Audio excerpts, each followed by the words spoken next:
Hello दोस्तों, आज हम आपके लिए शिव पुराण की कथा लेकर आए हैं। इसमें प्रमुख रूप से भगवान शिव की भक्ति और शिव महिमा का विस्तार से वर्णन किया गया है। भगवान शिव सहज रूप से ही प्रसन्न हो जाने वाले और मनोवांछित फल देने वाले हैं। आइए हम इनकी कथा को विस्तार से सुनें। यह रुद्र संहिता कथा सुनने से पहले अगर आप मेरे चैनल पर नए हैं तो मेरे चैनल को सब्सक्राइब कर बेल को प्रेस कर दें, ताकि इसका अगला भाग या फिर इस तरह का कोई नया वीडियो आने पर आपको नोटिफिकेशन मिल जाए। वीडियो अच्छा लगे तो लाइक कर दोस्तों के पास शेयर करें, ताकि ज़्यादा से ज़्यादा लोग इस पुराण का आनंद प्राप्त करें। और हमें कमेंट में ओम नमः शिवाय जरूर लिखें। रुद्र संहिता का पिछला एपिसोड आप मेरे चैनल के प्लेलिस्ट में जाकर सुन सकते हैं। चलिए कथा शुरू करते हैं। श्री शिव पुराण, श्री रुद्र संहिता, प्रथम खंड 15वां अध्याय, सृष्टि का वर्णन। नारद जी ने पूछा, हे पितामह, आपने बहुत सी ज्ञान बढ़ाने वाली उत्तम बातों को सुनाया।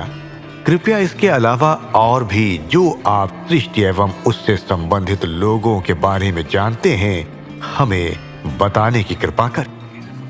ब्रह्मा जी बोले, मुने, हमें आदेश देकर जब महादेव जी अंतर्धान हो गए तो मैं उनकी आज्ञा का पालन करते हुए ध्यान मग्न होकर अपने कर्तव्यों के विषय में सोचने लगा। उस समय भगवान श्री हरि विष्णु से ज्ञान प्राप्त कर मैंने सृष्टि की रचना करने का निश्चय किया। भगवान विष्णु मुझे आवश्यक उपदेश देकर वहां से चले गए। भगवान शिव की कृपा से ब्रह्मांड से बाहर बैकुंठ धाम में जा पहुंचे और वहीं निवास करने लगे। सृष्टि की रचना करने के उद्देश्य से मैंने भगवान शिव और विष्णु का स्मरण करके जल को हाथ में लेकर ऊपर की ओर उछाला। इससे वहां एक अंड प्रकट हुआ जो 24 तत्वों का समूह कहा जाता है। वह विराट आकार वाला अंड जल रूप में था। उसे चेतनता प्रदान करने हेतु मैं कठोर तप करने लगा और 12 वर्षों तक तप करता रहा। तब श्री हरि विष्णु स्वयं प्रकट हुए और प्रसन्नता पूर्वक बोले। श्री विष्णु ने कहा, ब्रह्मांड, मैं तुम पर प्रसन्न हूं। जो इच्छा हो वो वर मांग लो। भगवान शिव की कृपा से मैं सब कुछ देने में समर्थ हूं। ब्रह्मा बोले, महाभाग, आपने मुझ पर बड़ी कृपा की है। भगवान शंकर ने मुझे आपके हाथों में सौंप दिया है। आपको मैं नमस्कार करता हूं। कृपा कर इस विराट 24 तत्वों से बने अंड को चेतना प्रदान कीजिए। मेरे ऐसा कहने पर श्री विष्णु ने अंत रूप धारण कर अंड में प्रवेश किया। उस समय उनके सहस्रों मस्तक, सहस्र आंखें और सहस्र पैर थे। उनके अंड में प्रवेश करते ही वह चेतन हो गया। पाताल से सत्यलोक तक अंड के रूप में वहां विष्णु भगवान विराजने लगे। अंड में विराजमान होने के कारण विष्णु जी वैराज पुरुष कहलाए। पंचमुख महादेव ने अपने निवास हेतु कैलाश नगर का निर्माण किया। देवर्षि संपूर्ण ब्रह्मांड का नाश होने पर भी बैकुंठ और कैलाश अमर रहेंगे, अर्थात इनका नाश नहीं हो सकता। महादेव की आज्ञा से ही मुझ में सृष्टि की रचना करने की इच्छा उत्पन्न हुई है। अनजाने में ही मुझसे तमोगुणी सृष्टि की उत्पत्ति हुई, जिसे अविद्या पंचक कहते हैं। उसके पश्चात भगवान शिव की आज्ञा से स्थावर संज्ञक वृक्ष, जिसे पहला सर्ग कहते हैं, का निर्माण हुआ, परंतु पुरुषार्थ का साधक नहीं था। अतः दूसरा सर्ग त्रिक्तोत्रा प्रकट हुआ। ये दुख से भरा हुआ था। तब ब्रह्मा जी द्वारा ऊर्ध्व श्रोता नामक तीसरे सर्ग की रचना की गई। यह सात्विक सर्ग देव सर्ग के नाम से प्रसिद्ध हुआ। ये सर्ग सत्यवादी तथा परम सुखदायक है। इसकी रचना के उपरांत मैंने पुनः शिव चिंतन आरंभ कर दिया। तब एक रजोगुणी सृष्टि का आरंभ हुआ जो अर्वाक श्रोता नाम से विख्यात हुआ। इसके बाद मैंने 5 विकृत सृष्टि और 3 प्राकृत सर्गों को जन्म दिया। पहला महतत्व, दूसरा भूतों और तीसरा वैकारिक सर्ग। इसके अलावा 5 विकृत सर्ग हैं। दोनों को मिलाकर कुल 8 सर्ग होते हैं।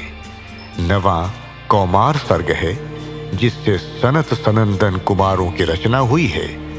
सनद आदि मेरे 4 मानस पुत्र हैं, जो ब्रह्मा के समान। वे महान व्रत का पालन करने वाले हैं। वे संसार से विमुख एवं ज्ञानी हैं। उनका मन शिव चिंतन में लगा रहता है। मुनि नारद मेरी आज्ञा पाकर भी उन्होंने सृष्टि के कार्य में मन नहीं लगाया। इससे मुझ में क्रोध प्रवेश कर तब भगवान विष्णु ने मुझे समझाया और भगवान शिव की तपस्या करने के लिए कहा। मेरी घोर तपस्या से मेरी भौहों और नाक के मध्य भाग से महेश्वर की 3 मूर्तियां प्रकट हुईं, जो पूर्णांश, सर्वेश्वर एवं दया सागर थीं, और भगवान शिव का अर्धनारीश्वर रूप प्रकट हुआ। जन्म मरण से रहित परम तेजस्वी सर्वज्ञ नीलकंठ साक्षात उमा वल्लभ भगवान महादेव के साक्षात दर्शन कर मैं धन्य हो गया। मैंने भक्ति भाव से उन्हें प्रणाम किया और उन्हें प्रसन्न करने के लिए उन स्तुति करने लगा। तब मैंने उनसे जीवों की रचना करने की प्रार्थना की। मेरी प्रार्थना स्वीकारते हुए देवाधिदेव भगवान शिव ने रुद्र गणों की रचना की। तब मैंने उनसे पुनः कहा, देवेश्वर शिव शंकर, अब आप संसार की मोह माया में लिप्त ऐसे जीवों की रचना करें जो मृत्यु और जन्म के बंधन में बंधे हों। ये सुनकर महादेव जी हंसते हुए कहने लगे। शिव जी ने कहा, हे ब्रह्मा, मैं जन्म और मृत्यु के भय में लिप्त जीवों की रचना नहीं करूंगा, क्योंकि वे जीव संसार रूपी बंधन में बंधे होने के कारण दुखों से युक्त होंगे। मैं सिर्फ उनका उद्धार करूंगा, उन्हें परम ज्ञान प्रदान कर उनके ज्ञान का विकास करूंगा। हे प्रजापति, इन जीवों की रचना आप करें। मोह माया के बंधनों में बंधे इस प्रकार के जीवों की सृष्टि करने पर भी आप इस माया में नहीं बंधेंगे। मुझसे इस प्रकार कहकर महादेव शिव शंकर अपने पार्षदों के साथ वहां से अंतर्धान हो। 16वां अध्याय, सृष्टि की उत्पत्ति। ब्रह्मा जी बोले, नारद, शब्द आदि पंचभूतों द्वारा पंचकरण करके उनके स्थूल आकाश, वायु, अग्नि, जल और पृथ्वी, पर्वत, समुद्र, वृक्ष और कला आदि से युगों और कालों की मैंने रचना की तथा और भी कई पदार्थ मैंने बनाए। उत्पत्ति और विनाश वाले पदार्थों का भी मैंने निर्माण किया है, परंतु जब इसमें भी मुझे संतोष नहीं हुआ तो मैंने मां अंबा सहित भगवान शिव का ध्यान करके सृष्टि के अन्य पदार्थों की रचना की और अपने नेत्रों से मरीच को, हृदय से भृगु को, सिर से अंगिरा को, कान से मुनिश्रेष्ठ पुलह को, उदान से पुलस्त्य को, समान से वशिष्ठ को, अपान से क्रतु को, दोनों कानों से अत्रि को, प्राण से दक्ष को और गोद से तुमको, छाया से करदम मुनि को उत्पन्न किया। सब साधनाओं के साधन धर्म को भी मैंने अपने संकल्प से प्रकट किया। मुनि श्रेष्ठ, इस तरह साधकों की रचना करके महादेव जी की कृपा से मैंने अपने को कृतार्थ माना। मेरे संकल्प से उत्पन्न धर्म मेरी आज्ञा से मानव का रूप धारण कर साधन में लग गए। इसके उपरांत मैंने अपने शरीर के विभिन्न अंगों से देवता व असुरों के रूप में अनेक पुत्रों की रचना करके उन्हें विभिन्न शरीर प्रदान किए। तत्पश्चात भगवान शिव की प्रेरणा से मैं अपने शरीर को 2 भागों में विभक्त कर 2 रूपों वाला हो गया। मैं आधे शरीर से पुरुष व आधे से नारी हो गया। पुरुष स्वयंभुव मनु नाम से प्रसिद्ध हुए एवं उच्च कोटि के साधक कहलाए। नारी रूप से शत्रुपा नाम वाली योगिनी एवं परम तपस्विनी स्त्री उत्पन्न हुई। मनु ने वैवाहिक विधि से अत्यंत सुंदरी शत्रुपा का पाणी ग्रहण किया और मैथुन द्वारा सृष्टि को उत्पन्न करने लगे।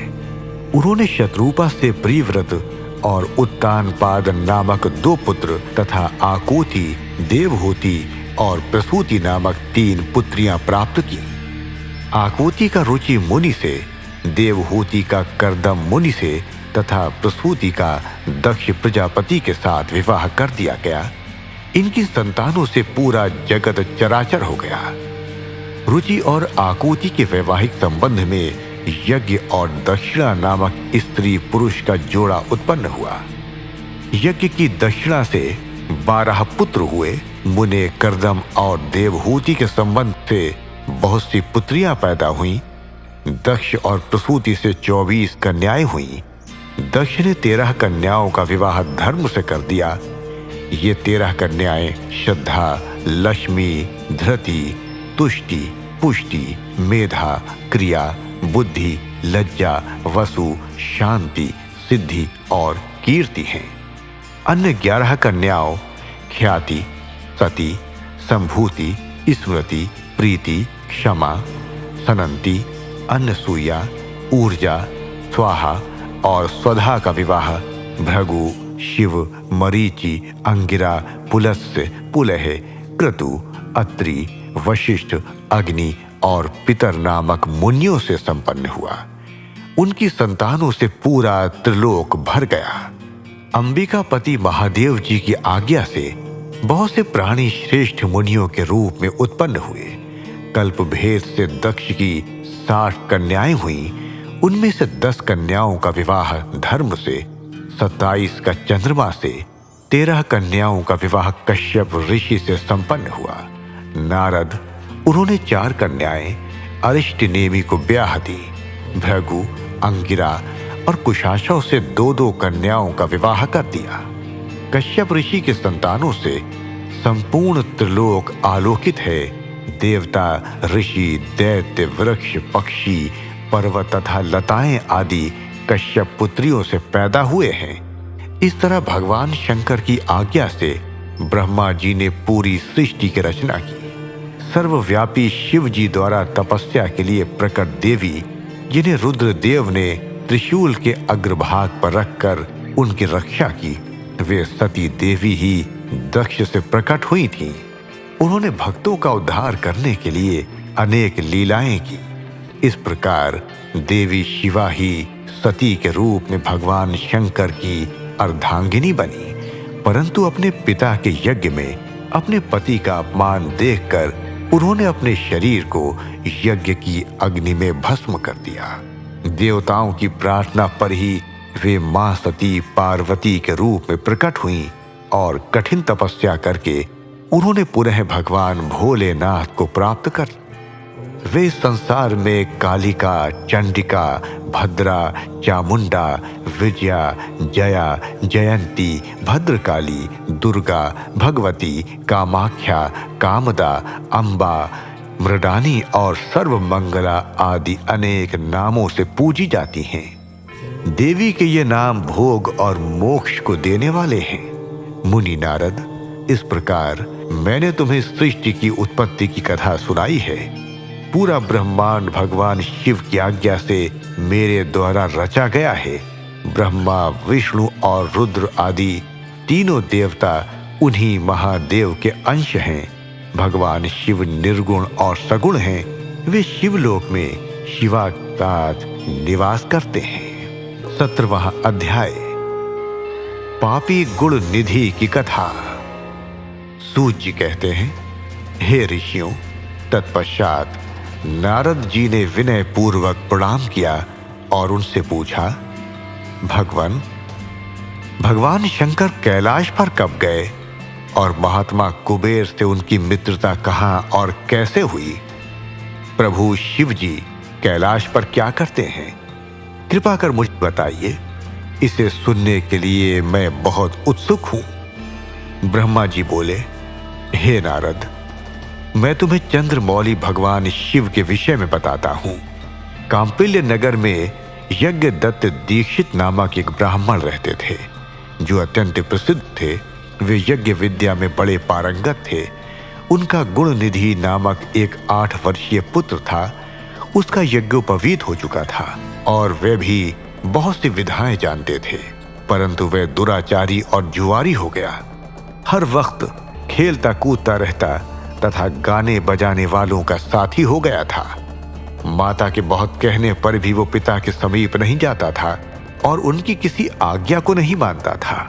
उसके पिता घर के कार्यों तथा दीक्षा आदि देने में लगे रहते थे। जब घर पर आकर अपनी पत्नी से गुणनिधि के बारे में पूछते तो वो झूठ कह देती कि वो कहीं स्नान करने या देवताओं का पूजन करने गया है।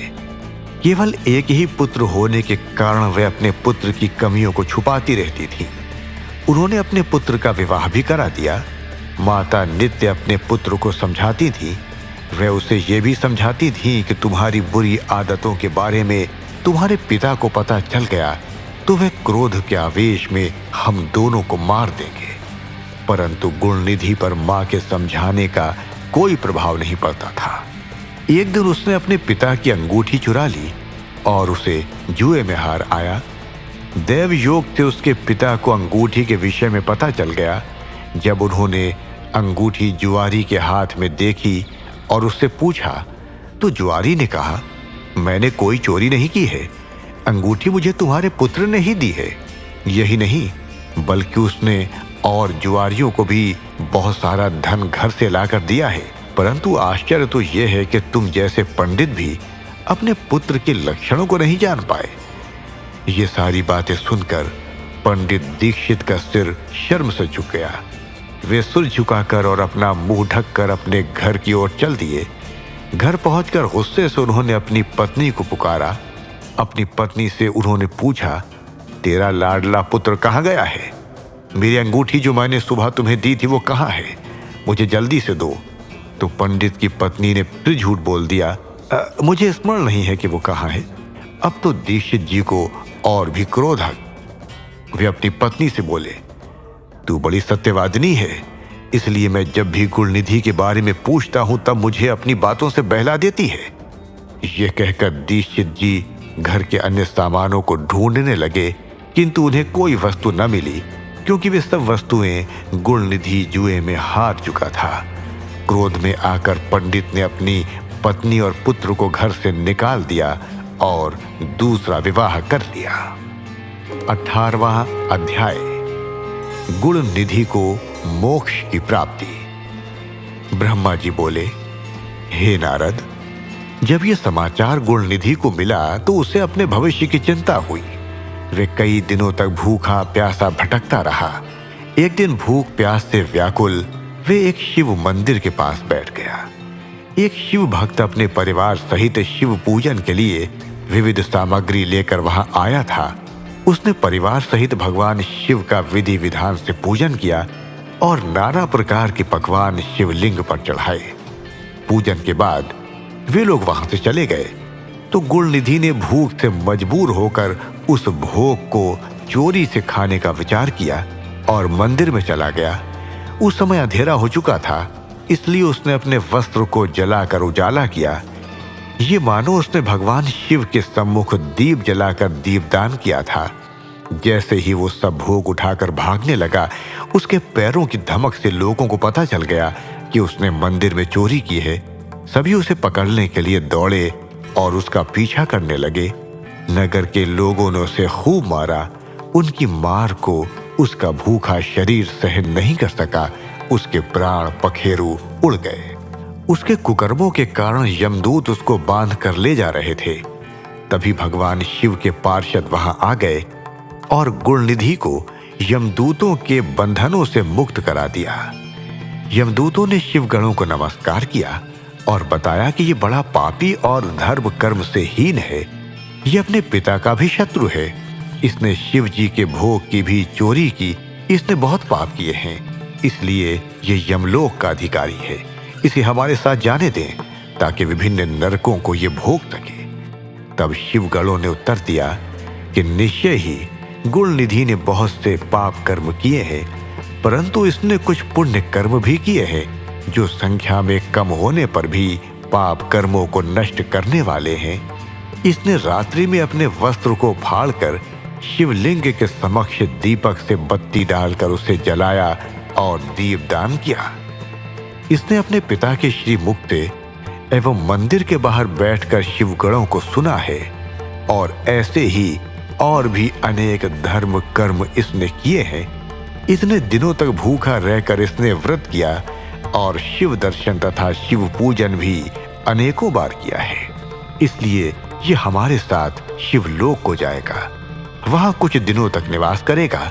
जब इसके संपूर्ण पापों का नाश हो जाएगा तो भगवान शिव की कृपा से ये कलिंग देश का राजा बनेगा।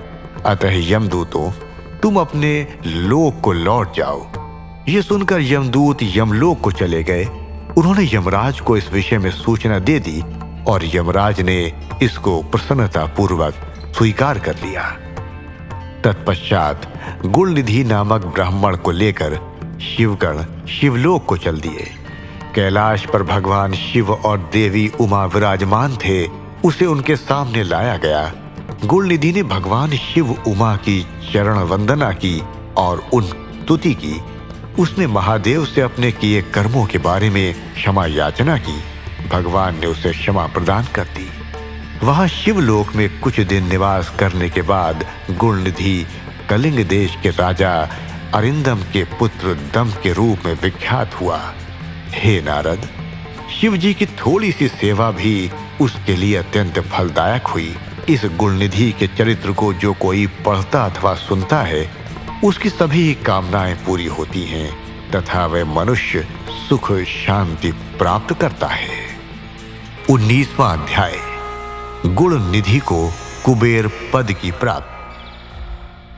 नारद जी ने प्रश्न, हे ब्रह्मा जी, अब आप मुझे ये बताइए कि गुणनिधि जैसे महापापी मनुष्य को भगवान शिव द्वारा कुबेर पद क्यों और कैसे प्रदान किया गया। हे प्रभु, कृपा कर इस कथा को भी बताइए। ब्रह्मा जी बोले, नारद, शिवलोक में सारे दिव्य भोगों का उपभोग तथा उमा महेश्वर का सेवन कर वे अगले जन्म में कलिंग के राजा अरिंदम का पुत्र हुआ। उसका नाम दम था। बालक दम की भगवान शंकर में असीम भक्ति थी।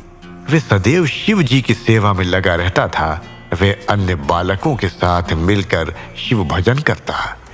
युवा होने पर उसके पिता अरिंदम की मृत्यु के पश्चात दम को राज सिंहासन पर बैठाया गया। राजा दम सब ओर शिव धर्म का प्रचार और प्रसार करने लगे। वे सभी शिवालयों में दीपदान करते थे। उनकी शिव जी में अनन्य भक्ति थी। उन्होंने अपने राज्य में रहने वाले सभी ग्रामाध्यक्षों को यह आज्ञा दी थी कि शिव मंदिर में दीपदान करना सबके लिए अनिवार्य है। अपने गांव के आसपास जितने शिवालय हैं, वहां सदा दीप जलाना चाहिए। राजा दम ने आजीवन शिव धर्म का पालन किया।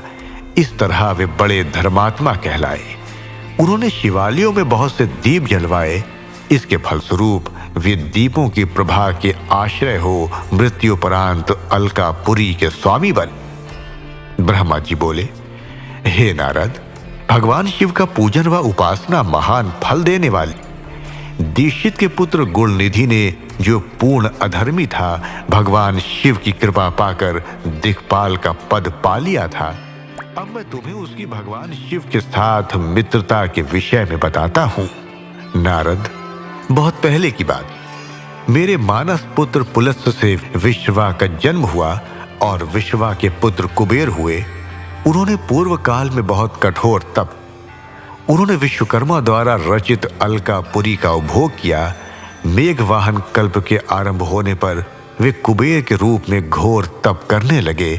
वे भगवान शिव द्वारा प्रकाशित काशीपुरी में गए और अपने मन के रत्नमय दीपों से 11 रुद्रों को उद्घोषित कर वे तन्मयता से शिव जी के ध्यान में मग्न होकर निश्चल भाव से उनकी उपासना करने लगे।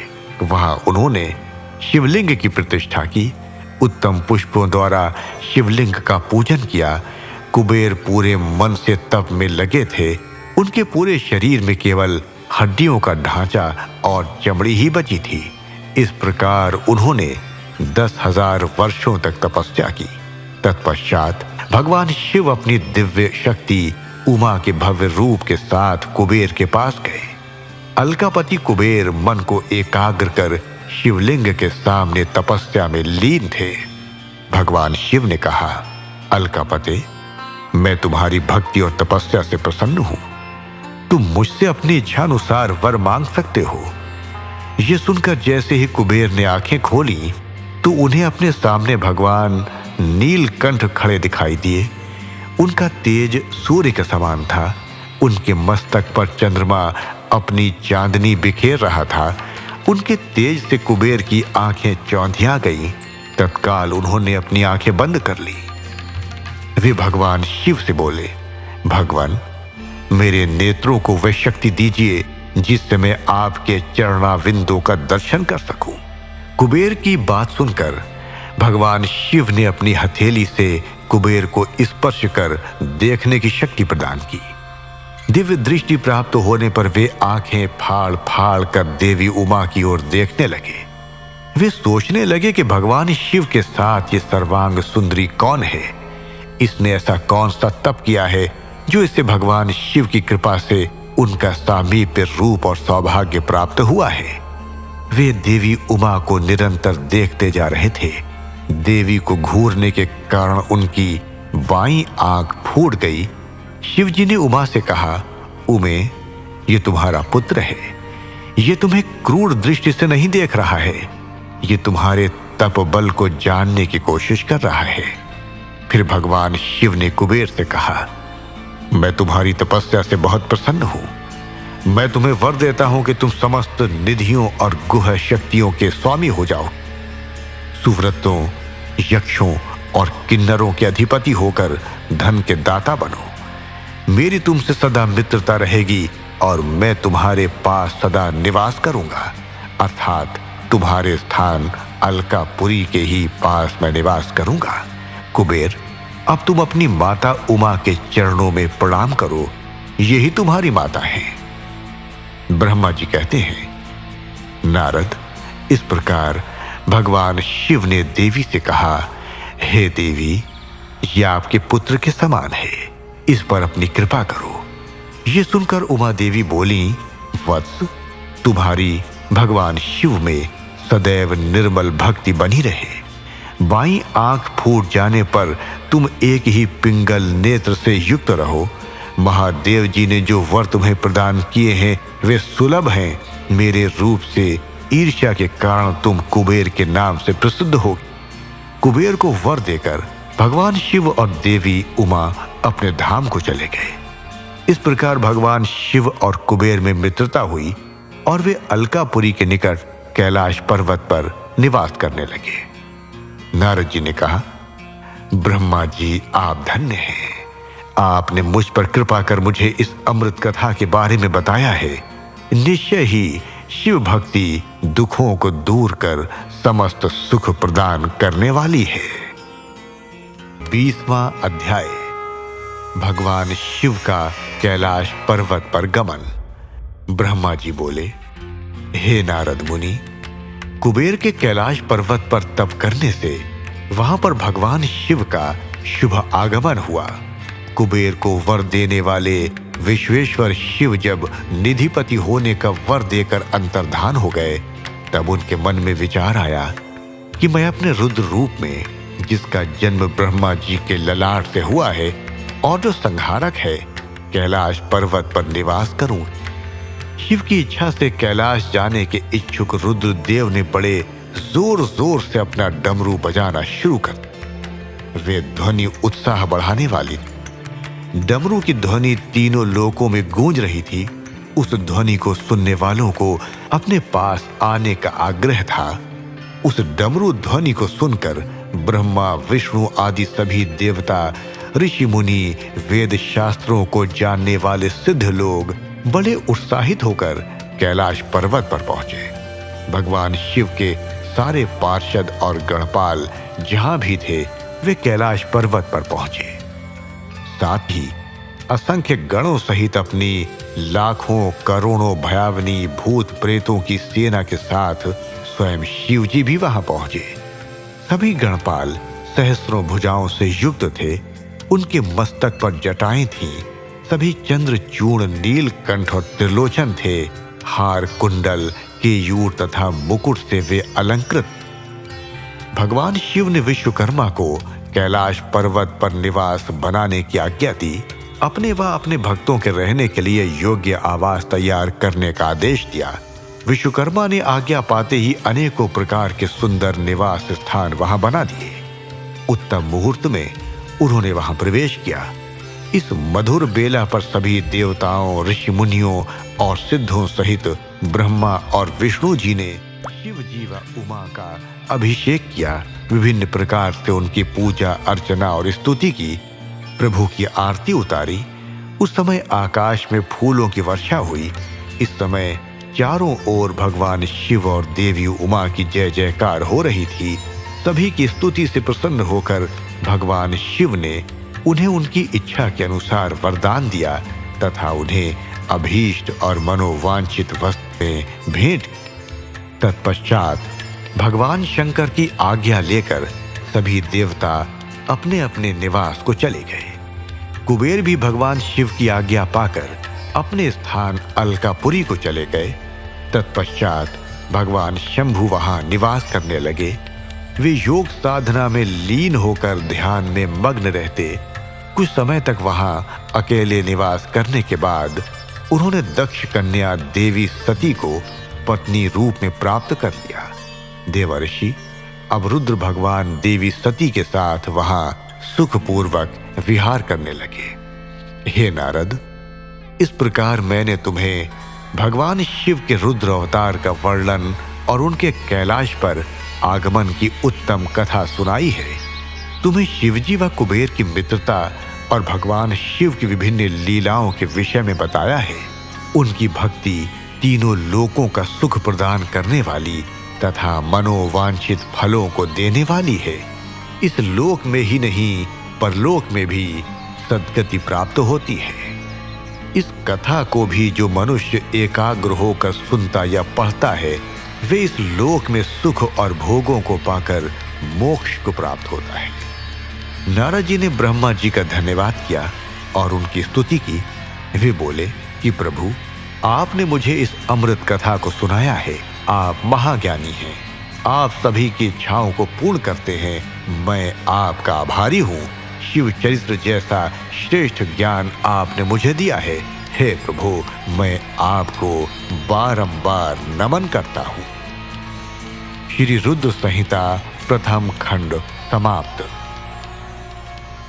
श्री रुद्र संहिता द्वितीय खंड पहला अध्याय सती चरित्र। नारद जी ने पूछा, हे ब्रह्मा जी, आपके श्री मुख से मंगलकारी व अमृतमयी शिव कथा सुनकर मुझ में उनके विषय में और अधिक जानने की लालसा उत्पन्न हो गई है। अतः भगवान शिव के बारे में मुझे बताइए।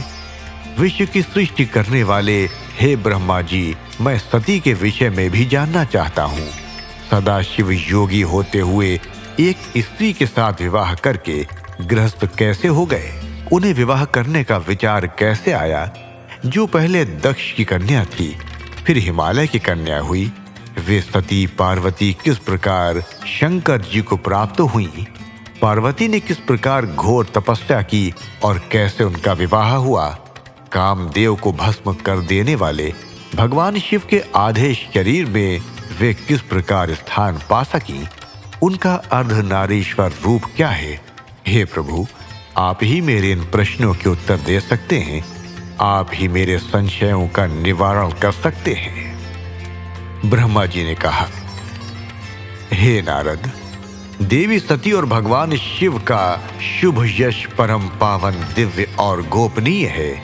उनके रहस्य को वे ही समझते हैं। सर्वप्रथम तुम्हारी प्रार्थना पर मैं सती के चरित्र को बताता हूं।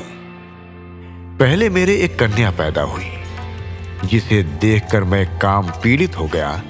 तब रुद्र ने धर्म का स्मरण कराते हुए मुझे बहुत धिक्कारा। फिर वे अपने निवास कैलाश पर्वत को चले गए। उन्हें मैंने समझाने की कोशिश की, परंतु मेरे सभी प्रयत्न निष्फल हो गए। तब मैंने शिव जी की आराधना की।